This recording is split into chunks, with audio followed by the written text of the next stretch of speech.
안녕하세요. 저는 경기도 부천에 살고 있는 60대 중반의 여성입니다. 최근에 저희 가족들은 정말 어디다 이야기를 하기도 부끄러울 정도로 엄청나게 기가 막힌 일을 겪게 되었는데요. 지금도 그때의 그 일만 생각하면 식구들이 모두 말이 없어질 정도로 크게 상처가 된 일이었습니다. 그건 바로 제가 너무나도 사랑하는 작은 딸이 어떤 미친 인간을 만나게 되어 이혼을 하게 된 이야기였어요. 이렇게 사연을 보내는 채널이 있다는 걸 알게 되어 저의 이야기를 보내봅니다. 저는 제 나이 24살에 성당에서 남편을 만나 결혼을 했습니다. 그때가 대학을 졸업하고 이제 막 첫 직장에 취업을 해서 돈을 벌기 시작하던 때였어요. 남편과 결혼을 하기까지 저희 부부에게는 난관이 많았습니다. 저희 집에서 그 사람과의 결혼을 엄청나게 반대하셨었거든요. 아버지가 기어이 남편과 결혼을 하려거든 아예 부녀 간의 인연을 끊자고까지 말씀하실 정도였어요. 일단 당시로도 결혼을 하기에는 제법 어린 나이이기도 했지만 무엇보다 남편이 그때는 너무 가난할 때였었거든요.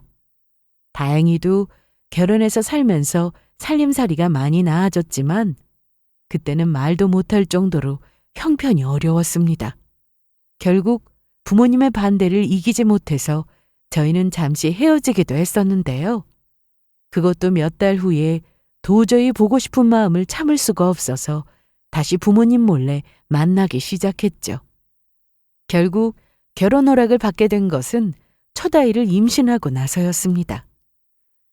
조금 부끄러운 일이기는 하지만 어쨌든 첫 아이를 가지게 된 덕분에 저희는 결혼을 할 수가 있었던 것이었죠.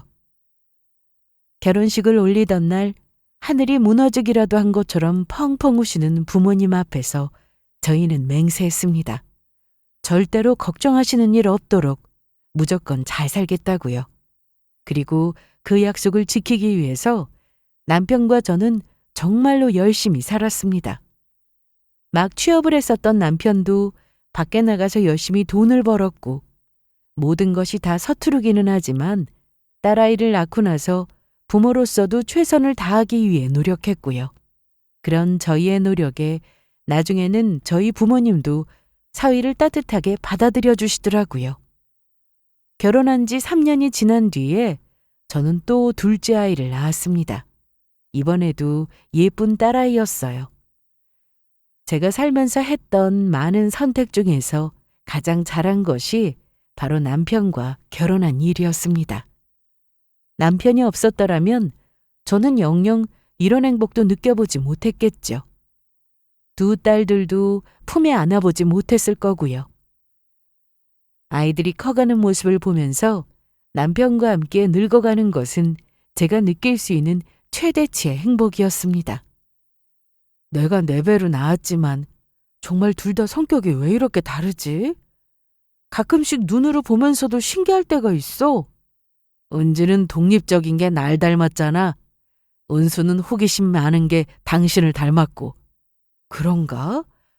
나는 은수가 날 닮고 은지가 당신을 닮았다고 생각했는데? 누가 누구를 닮았든 간에 둘 다 건강하고 밝게만 잘 커주면 되지. 안 그래? 한 배 속에서 태어난 아이라고 성격이 다 똑같은 것도 아니더라고요. 첫째 딸 은지는 모든 것이 똑부러지고 가르치지 않아도 모든 것을 다 알아서 잘하는 독립적인 성격이었어요. 반면에 둘째 딸 은수는 제 언니와 다르게 감수성이 풍부하고 여리고 순한 성격이었습니다.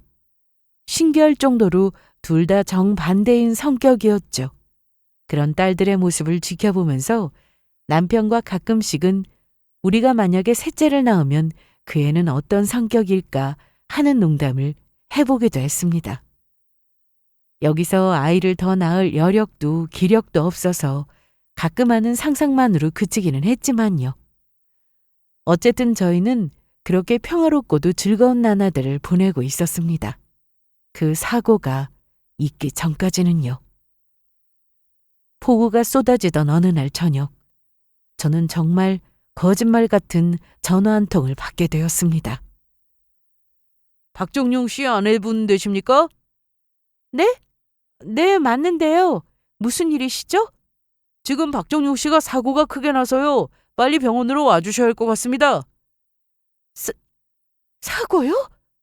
무슨 사고요? 그건 제 남편이 애들 아빠가 죽었다는 소식이었어요. 남편은 건설회사를 다니고 있었습니다. 그런데 현장에 나갔다가 마침 공사장에서 자재가 떨어지는 추락사고가 났다고 하더라고요. 저희 남편은 그 아래를 지나가다 하필이면 떨어지는 자재에 깔리는 바람에 그 자리에서 즉사를 했다고 했고요. 저기 뭔가 오해가 있으신 것 같은데 조금 직전까지만 해도 제가 남편이랑 통화를 했거든요. 저는 처음에는 그 이야기를 믿지 않았습니다. 사실 그때는 지극히 당연한 반응이었어요. 2시간, 아니 불과 1시간 전까지만 해도 저는 남편과 통화를 했었거든요. 오늘 일이 좀 많이 쌓이는 바람에 집에 조금 늦게 들어올 것 같다고요. 저는 전화기를 붙들고 미친 사람처럼 아닐 거라고 중얼거렸습니다. 그리고 무슨 정신으로 병원으로 달려갔는지는 기억이 잘 나지 않았습니다. 병원에 도착해서 제가 본 것은 이미 싸늘하게 식어있는 남편의 모습이었어요. 그게 남편의 마지막 모습이었죠. 인생이라는 게 이렇게 허무하고 덧없는 것일 줄은 정말 몰랐습니다.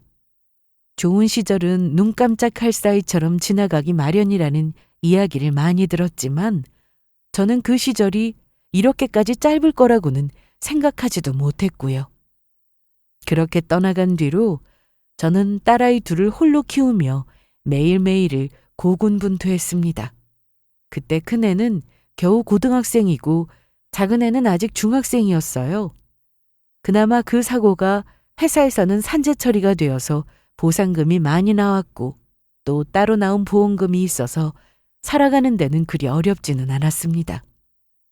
남편과 함께 장만해 두었던 집도 있었고 둘째를 낳은 뒤로는 저도 계속해서 일을 하고 있었고요. 그렇다고는 해도 아직 어린 자식 둘을 혼자서 키운다는 게 쉬운 일은 아니더라고요. 남편이 죽은 후로 시간은 빠르게만 흘렀습니다. 어떤 책에서 보니 시간은 상대적으로 흐르는 거라고 하더라고요. 사람마다 느끼는 시간의 속도가 놀라울 정도로 다르다고요. 확실히 저의 시간은 남들보다 빠르게 흐르고 있었습니다. 매일을 열심히 살다가 어느새 돌아보니 자식들 둘 다 자라서 성인이 되어 있더라고요. 큰딸을 시집 보내고 작은 딸만 남았을 때 저는 해가 갈수록 걱정이 늘어갔습니다. 그건 작은 딸의 성격 때문이었어요. 어려서부터 사람을 너무 잘 믿고 그저 착하기만 해서 걱정이 많았거든요. 은지야, 네 동생 남자친구 봤어? 어때? 만났죠. 이서방이랑 같이 보기는 했는데 은수도 옆에서 잘 챙기고 사람도 괜찮아 보이던데 모르겠어요. 엄마가 좋아할지. 내가 좋아할지 모르겠다니 그게 무슨 말이야. 일단 한번 만나보세요. 그 후에 판단해도 늦지 않으니까. 아무튼 은수가 그 사람을 너무 좋아하더라고요. 어느새 32이 된 작은 딸에게는 1년 전부터 만나고 있던 남자친구가 있었습니다. 언제 소개시켜 줄 거냐고 몇 번을 물어봐도 작은 딸이 대답 없이 그저 웃기만 하길래 진지한 사이가 아닌가 하고 가볍게 생각했었죠. 그런데 갑자기 얼마 전에 다 같이 밥을 먹고 있는데 남자친구와 결혼을 하고 싶다고 하더라고요.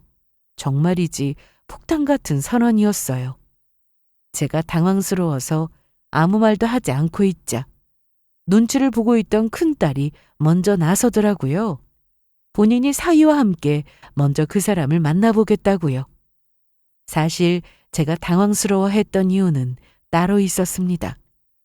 그 폭탄 선언을 할 때 남자친구를 어떻게 알게 됐냐고 물었더니 지인한테서 받은 소개도 아니고 인터넷에서 알게 됐다고 하는 거 있죠? 은수 걔가 또 어디서 이상한 사람 만나서 사귄 건 아닌지 내가 너무 걱정이 된다, 은지야. 어디 소개해 준 사람도 없다고 하고.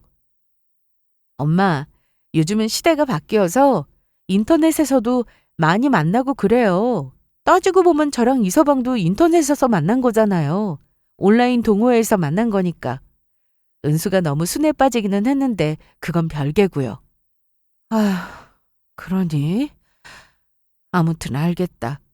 직접 만나보면 어떤 사람인지 알겠지. 요즘 뉴스만 틀어봐도 매일같이 믿을 수가 없는 소식들이 뜨는 워낙에 흉흉한 세상이잖아요. 믿을 만한 지인이 소개를 해줘도 불안한 판국에 인터넷에서 만났다고 하니 저는 한층 더 마음이 불안했죠. 어쨌든 인상도 좋고 사람이 특별히 이상하게 보이지는 않았다는 큰딸의 말에 일주일 뒤 저는 밖에서 둘째의 남자친구라는 사람을 만나게 되었습니다. 처음 뵙겠습니다, 어머님. 김성훈이라고 합니다. 만나서 반가워요. 은수한테는 이야기 들었어요. 갑자기 결혼한다고 해서 우리가 좀 많이 놀라기는 했는데 둘이서 만난 지 한 1년쯤 됐다면서요? 네, 맞습니다. 제가 은수 씨한테 첫눈에 반해서요. 요즘 워낙에 세상도 험하고 걱정하시는 부분 어떤 건지 저도 잘 알고 있습니다.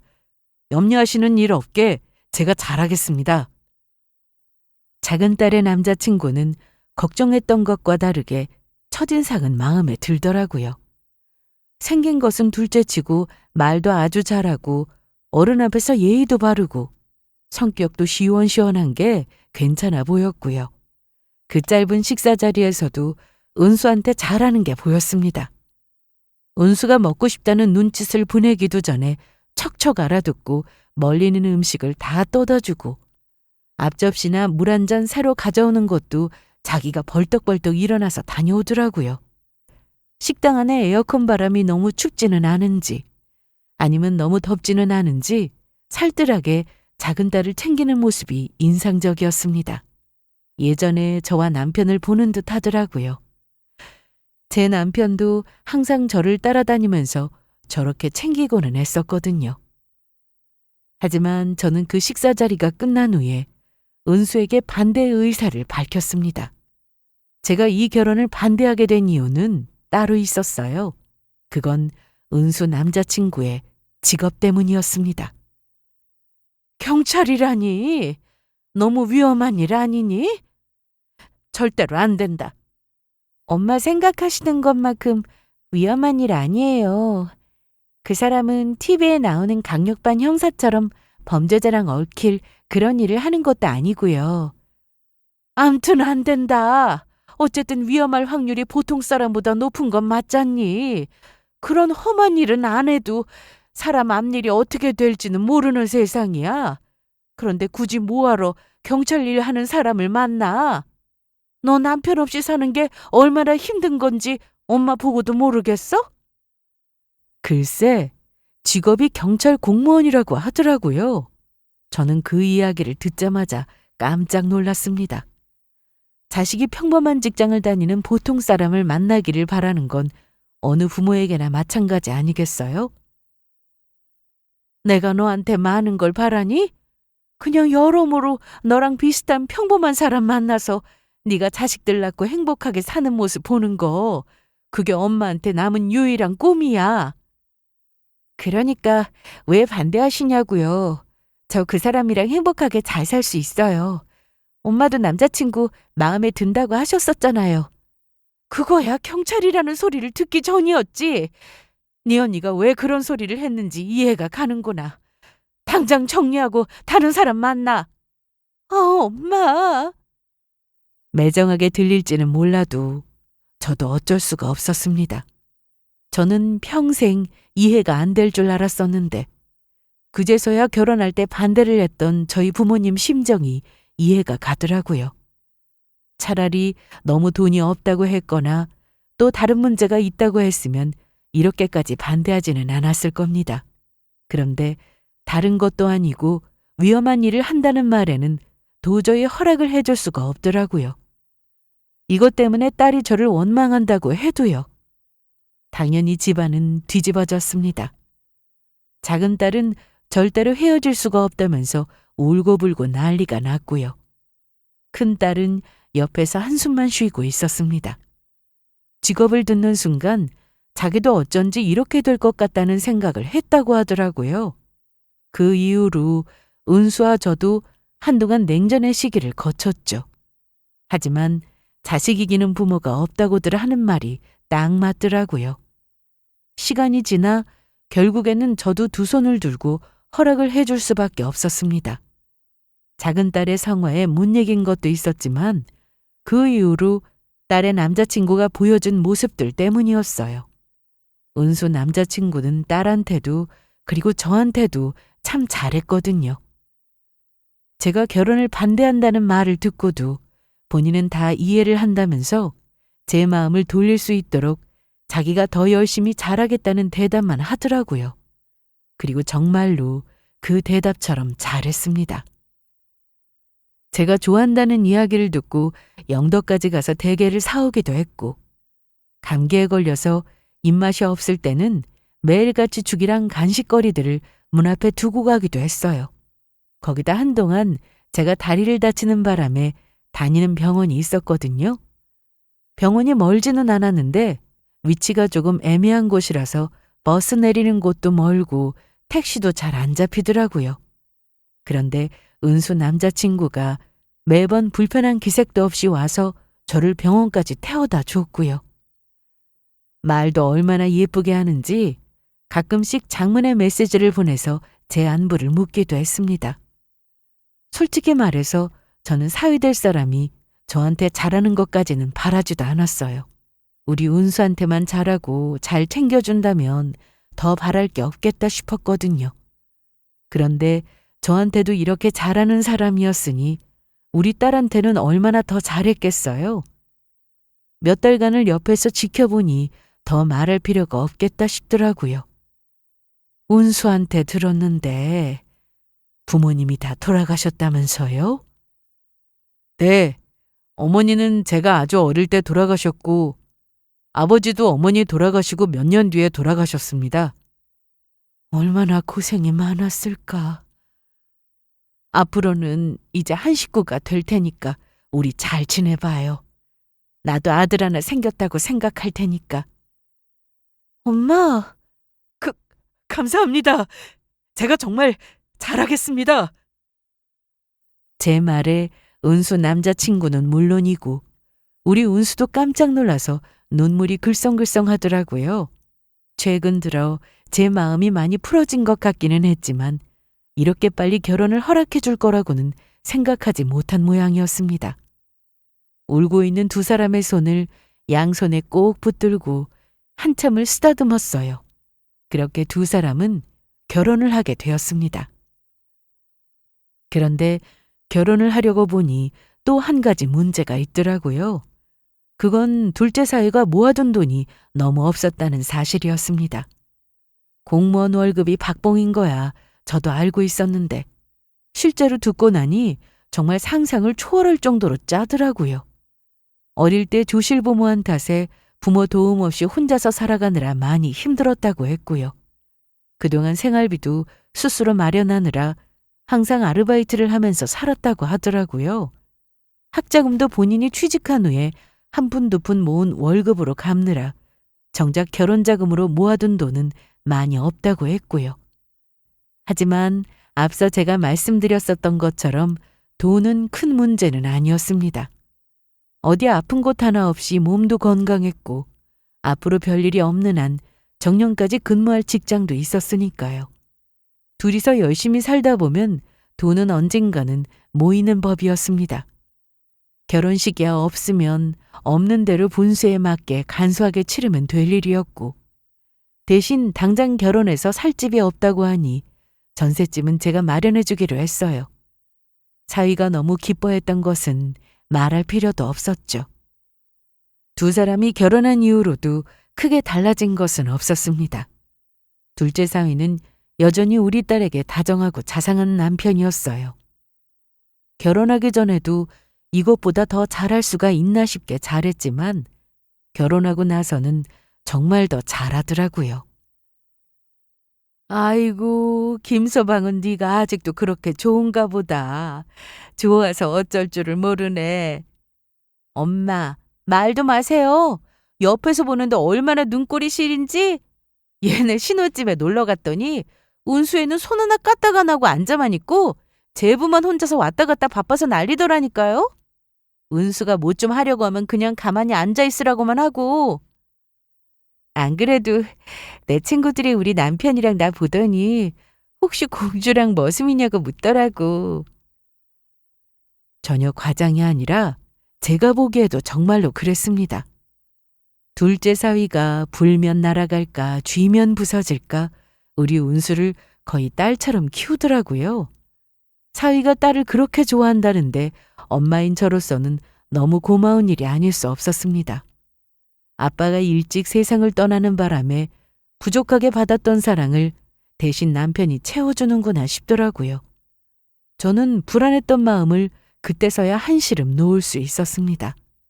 더 걱정할 필요가 없을 정도로 두 사람은 잘 지냈어요. 둘째는 결혼하고 나서 너무 행복하다면서 갈수록 얼굴이 좋아져 갔고요. 그래도 사람이 완벽할 수는 없겠죠. 딱 한 가지 아쉬운 부분이 있다면 그건 사위가 교대 근무를 한다는 사실이었습니다. 주간과 야간, 평일과 주말을 가리지 않고 항상 스케줄이 나오는 대로 근무를 해야 하다 보니 사위는 불규칙한 생활을 할 수밖에 없었어요. 장모님 접니다. 성훈이요. 잘 지냈나? 오늘도 일하러 갔다면서. 네, 오늘 어버이날이라서 장모님 댁에 꼭 들리려고 했는데 너무 죄송합니다. 하필 오늘 근무 스케줄이 있어서요. 죄송하기는 자네가 고생이지. 밥 잘 챙겨 먹고 다니고 몸 조심하고. 알았지? 네, 감사합니다. 대신에 이번 주 주말에 은수랑 같이 들릴게요, 장모님. 결혼하고 있었던 첫 번째 어버이날에 사위는 근무를 해야 한다며 올 수가 없다고 하더라고요. 대신에 죄송하다며 전화를 걸어왔고요. 그런 날이 뭐가 중요하냐며 저야 밤낮 없이 일하느라 고생하는 사위 걱정만 하다 통화를 끊었죠. 하지만 그건 시작에 불과했습니다. 그동안 우리는 스케줄 근무를 하는 사람이 아무도 없어서 몰랐는데 그게 이만저만 힘든 일이 아니더라고요. 자주 밤낮이 바뀐 생활을 해야 하는 것도 그랬지만 무엇보다 힘든 것은 가족과 원하는 날에 원하는 시간들을 보낼 수가 없다는 점이었습니다. 사위가 무슨 날이라고 할 만한 날에는 단 한 번도 집에 오지를 못했거든요. 명절도 마찬가지였습니다. 추석에도 일을 하게 됐다면서 아예 그 전주에 저희 집에 들렀더라고요. 그 다음 설에도 마찬가지였습니다. 겨우 반나절 잠시 시간을 뺄 수 있게 됐다며 집에 들러서 떡국 한 그릇 먹고 다시 나가더라고요. 저는 잘 먹었다는 인사만 남기고 불이 났게 다시 달려나가는 사위의 뒷모습을 보면서 작은 딸에게 물었습니다. 아니, 그놈의 회사는 대체 어떻게 된 일이길래 명절에 밥 한 번 편하게 못 먹게 일을 시킨다니? 어쩌겠어요. 스케줄 근무가 다 그렇죠 뭐. 그런데 왜 하필이면 꼭 명절 때마다 근무를 서게 해? 저번 추석 때도 그러더니 이번에도 그러고 일할 사람이 너희 남편밖에 없다니? 부서 옮기고 나서는 거기 사정이 좀 그렇게 됐나 봐요. 기존에 있던 팀원 하나가 병가 내고 쉬고 있다고 하고 다른 동료도 갑자기 와이프가 암에 걸렸다더라고요. 암에 걸렸다고? 그 나이에 벌써? 네, 상태가 많이 안 좋나 보더라고요. 그래서 명절 같은 날은 그 사람이 근무하게 되면 사람들끼리 일부러 바꿔주고 그러나 봐요. 집에서 와이프랑 가족들이랑 시간 좀 보내라고요. 그 사정 봐주느라고 김서방이 더 바쁜가 보구나. 하여간 사람이 착하기만 해서는. 명절마다 번번이 혼자 친정에 와서 시간을 보내고 있는 딸을 보면서 속이 상할 때도 있었지만 회사 사정이 그렇다고 하는데 뭘 어쩌겠어요. 별 수 없는 노릇이었죠. 그래도 사위는 항상 죄송하다고 전화를 돌리면서 그 전후로 집에 꼭 들리고는 했습니다. 이런 날 가족들과 시간을 보내지 못해서 제일 아쉬운 건 본인이 아니겠나 싶은 생각에 저는 그냥 아무 말도 하지 않았고요. 하다못해 크리스마스 이브 같이 커플들이 보내는 날에도 근무를 한다기에 딸에게 괜찮냐고 물었지만 오히려 은수는 아무렇지도 않아 하더라고요. 그런 날이 뭐가 중요하냐면서요. 그럴 때마다 저는 제 딸이지만 참 특이하긴 하다는 생각을 했습니다. 하지만 사위도 제 딸 못지않게 특이하다는 생각을 하게 된 일도 있었어요. 계기는 사위의 생일이었습니다. 은수야, 내일 모레 김서방 생일이지? 네, 맞아요. 그렇지? 달력에 안 적어놨으면 하마터면 잊어버리고 지나갈 뻔했구나. 시간 되면 집에 좀 들리든지 아니면 엄마가 음식 좀 해다 갖다 줄까? 김서방 뭐 좋아하지? 갈비찜이라도 해다 줘? 아니에요. 김서방 그날 집에 없어요. 없다고? 설마 생일인데 또 일하러 가는 거야? 아니요. 근무는 아닌데 생일 기념으로 혼자서 여행을 좀 다녀오겠다고 하더라고요. 그게 무슨 말이야? 생일에 혼자서 여행을 간다고? 너랑 같이 가는 게 아니고? 저는 은수의 말을 듣자마자 잘 이해가 되지 않아서 되물었습니다. 생일날 같이 기념으로 여행을 떠나는 것도 아니고 생일 기념으로 혼자서 여행을 다녀오다니요. 이게 무슨 말도 안 되는 소리인지. 그러자 은수는 제 반응을 예상했다는 듯이 웃으면서 대답했습니다. 원래 남자들 그래요. 혼자만의 시간이 필요하다나 뭐라나.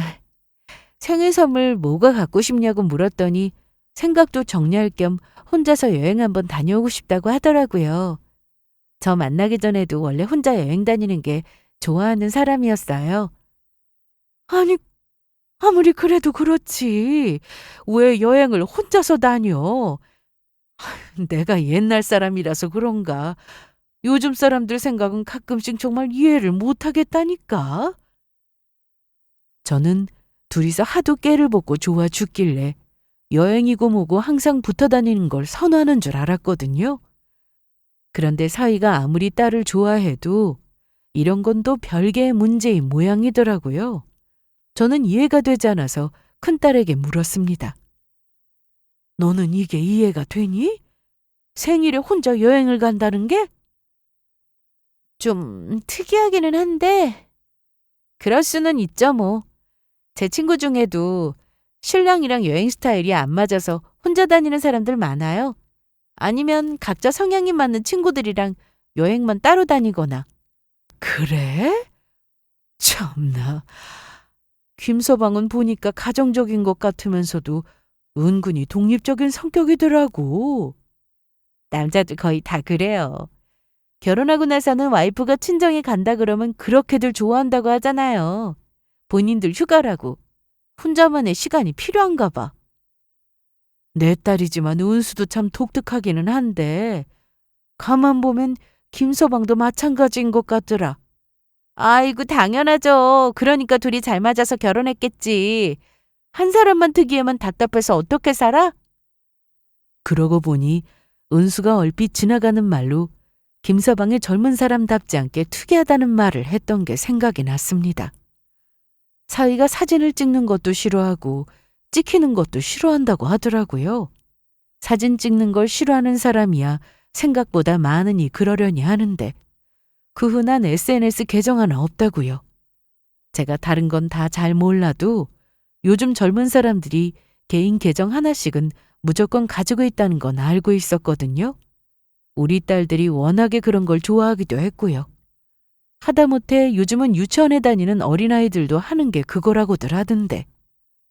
자기 남편을 두고 도대체 무슨 재미로 사는지 모르겠다며 은수가 했던 이야기가 떠오르더라고요. 아무튼 사위가 어떻게 사는지는 변론으로 하고 어느덧 작은 딸의 출산일이 가까워지고 있었습니다. 결혼한 지 반년쯤 지났을 때 둘 사이에 아기가 생겼었거든요. 큰딸이 아직 아이가 없었기 때문에 우리 집안에는 처음 있는 손주 소식이라 경사도 이런 경사가 없었습니다. 그 자그마한 우리 둘째가 언제 벌써 다 커서 본인이 아기를 낳을 때가 됐다니 만삭이 된 둘째의 부른 배를 보면서도 가끔씩 실감이 안 날 때가 있더라고요. 얘 은수야, 무슨 일 있으면 엄마한테 바로 전화해. 알았지? 새벽이라도 괜찮으니까 무조건 전화해야 해. 알았다니까요. 그리고 무슨 일이 있겠어요? 김서방은 근무하느라 밖에서 네가 급하게 전화를 걸어도 못 받을 수도 있잖아. 애가 정해진 시간에 나오는 것도 아니고. 아니면 김서방 야간 근무할 때 차라리 엄마가 가 있을까? 아이고, 됐어요. 무슨 일 생기면 바로 전화할 거고 여차하면 택시 타면 되니까 엄마 너무 걱정하지 마세요. 그러다 혈압 오르시겠네. 한편으로는 둘째 출산일이 다가오면서 저도 초조해지기 시작했습니다. 전화벨 소리만 들려도 무슨 일이 있나 싶어서 심장이 덜컥 내려앉았고 괜히 별의별 생각이 다 들면서 밤에 잠이 잘 안 오더라고요. 예나 지금이나 아무리 의학기술이 발전을 했다 해도 아이를 낳는 건 목숨을 거는 일이었습니다. 저도 은수를 낳을 때 마취가 깨지 않는 데다 피를 너무 많이 흘리는 바람에 하마터면 세상을 떠날 뻔했었거든요. 그때 생각을 하니 눈앞이 다 캄캄하더라고요. 하지만 제 불안과 다르게 다행히도 은수는 아무런 문제 없이 무사히 손주를 낳을 수 있었습니다. 아들이었어요. 은수 얼굴과 김서방 얼굴을 반반씩 닮은 장군감이더라고요. 몸무게도 4kg가 넘는 우량아로 태어나서 아픈 곳 하나 없이 무척이나 건강했고요. 사위도 아기를 보고는 좋아서 어쩔 줄을 몰라 했습니다. 그렇게 우리 집에 찾아온 아기 천사의 소식에 모두가 행복하기만 했어요. 출산 이후에 작은 딸은 산후조리원에 들어갔습니다. 제가 조리를 해줄까 싶기도 했지만 은수도 그렇고 은지도 적극적으로 말리더라고요. 이제 나이도 있는데 공연히 자기 때문에 고생하지 말고 전문가의 손길에 맡기자면서요. 요즘은 산후조리원이 워낙에 좋다고들 하니까 저보다도 더 낫겠다 싶어서 그러기로 했습니다. 남편도 산후조리원에 같이 입소하는 경우도 많다고 하던데 저희 사위는 그러지는 않기로 했어요. 전염병 시국을 거치면서 가급적이면 남편 입소는 제한하는 곳이 많기도 했었고 그렇지 않더라도 사위는 불규칙한 교대 근무 스케줄 때문에 입소하기가 어려웠거든요. 그래서 아기와 작은 딸 혼자서 들어가 있는 대신에 사위는 집에서 계속 생활하면서 시간이 날 때마다 잠깐씩 들리기로 했죠. 며칠이 지나자 저는 혼자 있을 사위가 걱정이 되기 시작했습니다. 사위가 다 좋은데 혼자 있으면 밥을 잘 챙겨 먹지를 않았거든요. 옆에서 지켜보니까 혼자 있을 때는 먹더라도 컵라면이나 냉동만두, 삼각김밥 같은 몸에도 안 좋은 음식들로 대충 때우고 말더라고요. 일단 사위가 요리를 전혀 못하는 데다가 혼자서 뭘 차려 먹기는 귀찮아했고요. 저는 김서방이 좋아하는 반찬 몇 가지에 미역국과 조기구이를 해서 어제 담은 김치와 함께 싸들고 작은 딸네로 향했습니다. 가는 길에 김서방에게 메시지를 보냈는데 근무 중인지 확인을 안 하더라고요. 혹시나 일하고 있을까봐 전화는 일부러 걸지 않았고요. 집 냉장고에 반찬만 얼른 넣어주고 와야겠다는 생각에 택시를 타고 서둘러 그 집으로 향했습니다. 도착해서 벨을 눌렀는데 대답이 없더라고요. 저는 작은 딸이 미리 알려준 비밀번호를 누르고 문을 열고 들어갔습니다. 그런데 현관으로 들어가니 사위의 신발이 보이더라고요. 김서방 집에 있나? 가만히 듣고 있자니 현관과 제일 멀리 떨어진 안방 쪽에서 남자 목소리가 들려왔습니다. 김서방의 목소리였어요. 저는 반가운 마음에 그리로 향했습니다. 누군가와 통화를 하고 있는 것 같더라고요. 그래서 벨소리도 제 목소리도 듣지 못한 것 같았고요.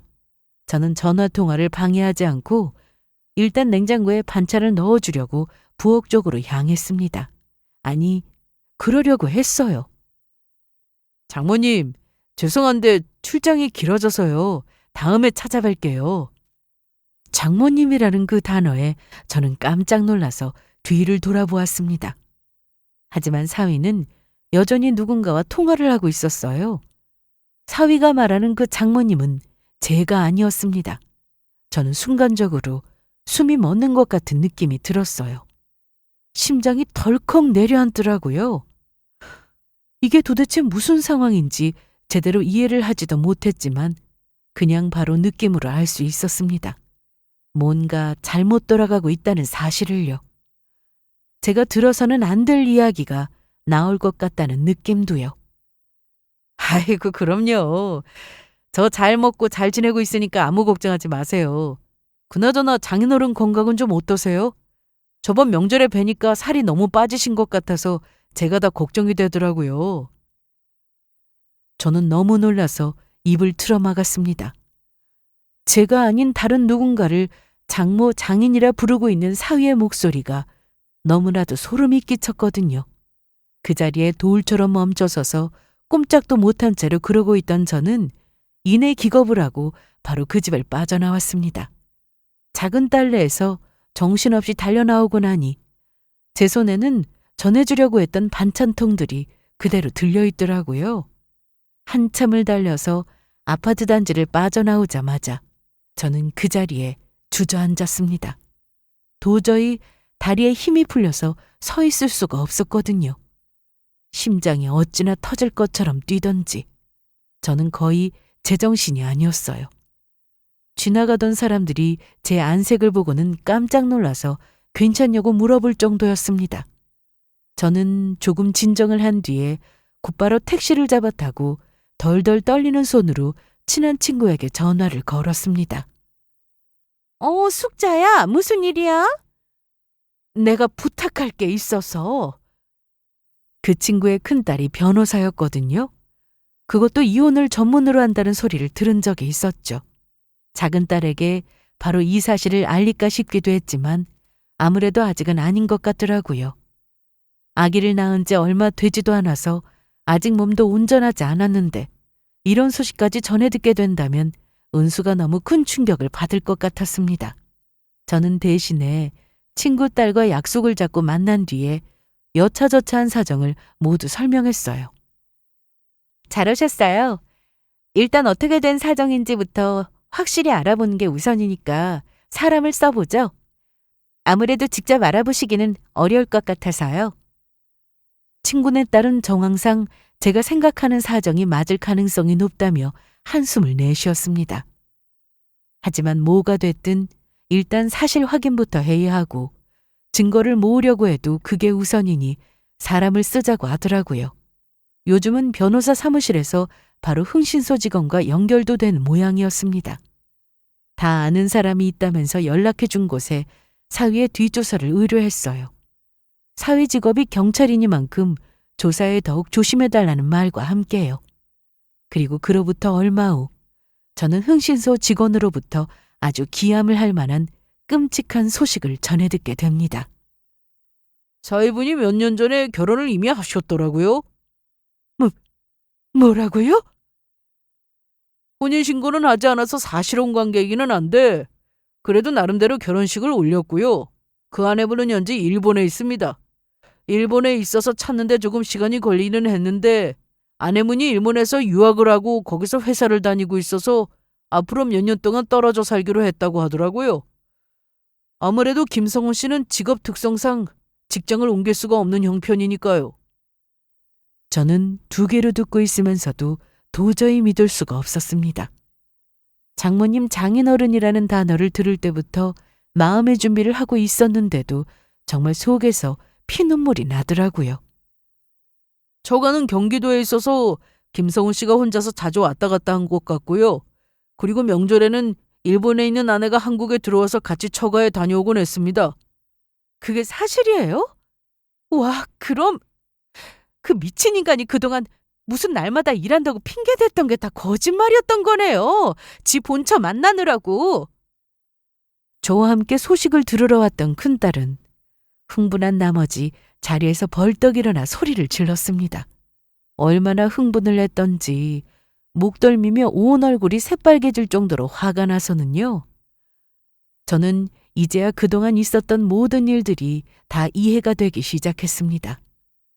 어버이날 못 온 것은 김서방이 본처의 처가에 다녀오기 위해서였던 것이었고 명절마다 올 수 없었던 것도 마찬가지였습니다. 시간에 쫓겨서 겨우 밥 한 그릇 허겁지겁 먹고 떠났던 것도 처가에는 다른 거짓말을 하고 잠시 나왔던 것 때문이었죠. 그럼 내 사위가 두 집 살림을 하고 있었다는 건가요? 네, 맞습니다. 양쪽 집에 둘 다 그 사실을 숨기고 있었고요. 엄마, 괜찮아요? 저는 그 순간 머리가 핑 도는 느낌에 잠시 비틀거렸습니다. 큰딸이 깜짝 놀라서 저를 부축했어요. 이 사실을 지금까지 감쪽같이 숨겨왔다는 사실이 믿을 수가 없었습니다. 어떻게 인간이 감히 그렇게 강 큰 짓을 할 수가 있는지, 그것도 경찰이라는 사람이요. 저희 식구들은 오히려 그동안 그 인간이 경찰이라는 이유로 신원이 보증되었다고 믿고 있었는데 이렇게 뒤통수를 맞을 줄은 꿈에도 몰랐죠. 이 모든 것들을 다 숨길 수 있었던 것은 본처와는 한국에 들어와서 혼인신고를 하기로 해서 아직 법적으로는 미혼인 상태였다는 점이었습니다. 그리고 본처가 한국이 아닌 일본에 살고 있기 때문이기도 했고요. 은수야. 엄마? 언니도 이 시간 웬일이야? 회사에 있을 시간 아니야? 그런데 둘 다 안색이 왜 이렇게 안 좋아? 은수야, 너 놀라지 말고 언니 말 잘 들어. 어? 더 알아볼 것도 없었습니다.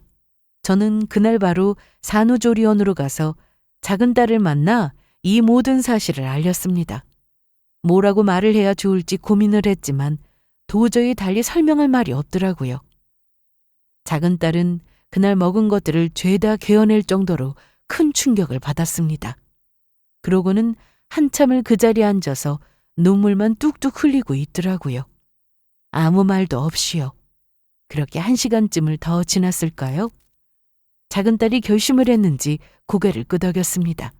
저희는 바로 그 인간을 고소하고 소송에 들어갔어요. 저희는 소송을 걸고 본처가 있는 집에도 이 모든 사실을 알렸습니다. 흥신소 직원이 알아온 연락처가 있어서 연락은 어렵지도 않았어요. 그 이튿날 바로 일본에서 한국으로 본처가 건너왔더라고요. 물론 법적으로는 제 딸이 본처였지만 실제로는 사실혼 관계였던 그 여자가 본처였죠. 그러니까 김성훈 그 인간이 지금 한국에서 결혼을 해서 애까지 낳고 살고 있었다고요? 네. 저희도 사람을 써서 얼마 전에 이 모든 사실을 알았고요. 그 인간이 결혼을 했을 거라고는 상상도 못했습니다. 기가 막혀서 정말. 그래놓고 그 미친 인간은 얼마 전에도 연말에 같이 여행 갈 계획을 세웠어요. 저랑요. 본초와 그 가족들은 그냥 참담한 얼굴이었습니다. 작은 딸이 아기까지 낳았다는 사실에 말문이 막힌 모양인지 한동안 말을 잇지를 못하더라고요. 저희도 이렇게 믿기지가 않는데 저쪽에서도 얼마나 황당했겠어요. 심지어 저쪽의 결혼식은 먼저였는데 말이에요. 어떻게 이게 가능하지? 어떻게 인간의 탈을 쓰고 이런 짓을 해? 원래 그런 인간이었나 보죠. 그때까지 아무 말 없이 멍하니 자리에 앉아만 있던 작은 딸은 마침내 한마디를 내뱉었습니다. 너무 좋아해서 그 사람이 하는 말을 다 믿었었는데 그 인간은 그런 마음까지 철저하게 이용한 거라고요. 옆에서 그 말을 듣고 있는데 마음이 너무 아팠습니다. 작은 딸이 받은 상처가 눈에 선하게 보였거든요. 얼마 후 그 인간은 바로 고소장을 받았습니다. 당연히 처음에는 입에 개거품을 물면서 아니라고 잡아떼기 시작하더라고요. 결혼한 건 사실이야. 근데 오해가 있었어, 정말이야. 당신이 생각하는 그런 거 절대로 아니라고. 내가 미친놈이야? 마누라 놔두고 다시 결혼해서 애까지 놓고 살 그런 놈으로 보여? 무슨 오해? 결혼식도 올렸다면서. 은수야, 황당한 거 알아. 근데 그 여자랑은 이제는 진짜 아무 사이도 아니야. 그냥 잠깐 만났던 거야. 결혼식 했었지. 근데 그거 아무 의미 없었어. 결혼식 올리고 그 여자 바로 일본으로 떠났고 우린 이혼한 거랑 마찬가지야. 뚫린 입이라고 말은 잘하네. 끝까지 거짓말이니? 미리 말 못해서 진짜 미안해. 결혼식만 했지 그 여자랑은 나랑은 호적상으로는 아무 관계도 아니야. 그래서 말할 것도 없다고 생각했어. 그건 내가 정말 죽을 죄를 지었어. 그런데 내가 사랑하는 건 당신 하나뿐이야. 당신도 알잖아. 내가 당신한테 얼마나 잘했어. 어? 내가 잘못했어. 도대체 어떤 핑계를 댈까 궁금했는데 별것도 없네. 바람 피우다 걸린 쓰레기들이랑은 조금 더 다른 소리를 할 줄 알았는데 실망스럽네. 은수는 이제 완전히 마음이 돌아선 상태였습니다.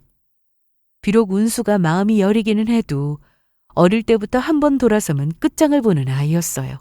사실 큰딸과 저는 혹시나 저 인간의 가머니설에 넘어가서 아기를 봐서 참고 넘어간다든가 하는 소리를 할까봐 마음이 조마조마했었거든요. 그런데 그런 걱정을 할 필요가 전혀 없더라고요.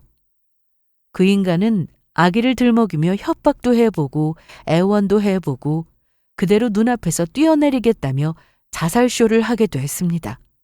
하지만 그런다고 달라질 것은 전혀 없었어요. 저쪽 집안에서도 봐줄 생각이 없는 것은 마찬가지였고요. 중혼으로 인해 그 인간은 본처에게서는 사실혼 해소 소송과 위자료 재산분할 소송을 받게 되었습니다. 그리고 내 딸과는 위자료와 양육비 소송을 당한 끝에 패소를 하게 되었고요. 두 집안에서 버림을 받은 것은 물론이었고 신분이 신분이니만큼 직장에서도 이 모든 사실이 알려졌습니다. 나중에 들려온 소식으로는 중징계로 강등이 되었다고 하더라고요.